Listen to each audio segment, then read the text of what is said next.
Selama saya mencari bahan untuk membuat naskah ini, saya merasa kagum dengan kesetiaan Petrus pada Tuhan Yesus.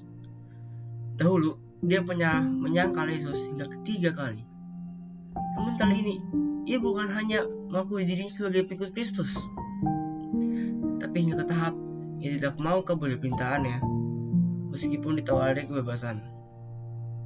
Pada saat akan disalib, ia merasa tidak layak jika akan disalib seperti Tuhan Yesus. Maka ia meminta disalib secara terbalik. Meskipun dia tahu kalau dibalik tentu akan lebih menyakitkan.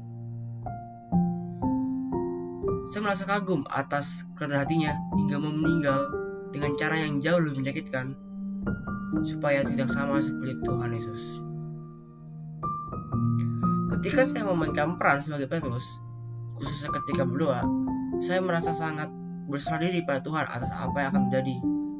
Selain itu, ketika berdoa, saya juga merasakan perasaan yang kuat untuk ingin menebus kesalahan yang telah saya lakukan dahulu, yaitu ketika saya menyangkal Yesus 3 kali. Singkatnya, selama saya berperan, saya merasakan sebuah kedamaian, meskipun saya tahu bahwa saya akan mati. Selama proses pembuatan drama Simon Petrus ini, saya kagum dengan betapa setianya Simon Petrus kepada Tuhan Yang Maha Esa. Simon Petrus rela dibunuh karena dia pernah berjanji kepada Tuhan, namun menyangkalnya. Dia bertobat merasa tidak layak, maka Simon Petrus tidak tega disalibkan dengan posisi yang sama seperti Yesus.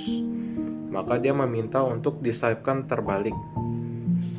Saya yang berperan sebagai Kaisar Nero dalam drama turut merasa kasihan kepada Simon Petrus karena apa yang harus dilalui kepada Petrus, kepada Yesus dan pengikutnya.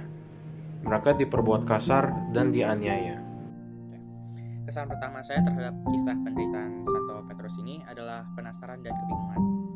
Karena keunikan salib terbalik itu merupakan hal yang sangat menarik bagiku, karena hal tersebut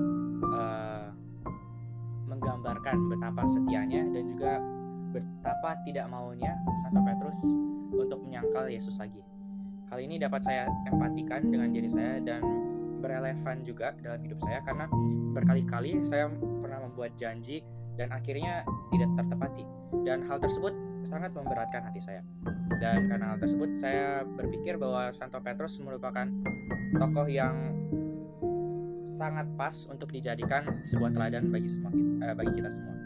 Maka dari hal itu saya ingin bersyukur terhadap tugas ini, dan juga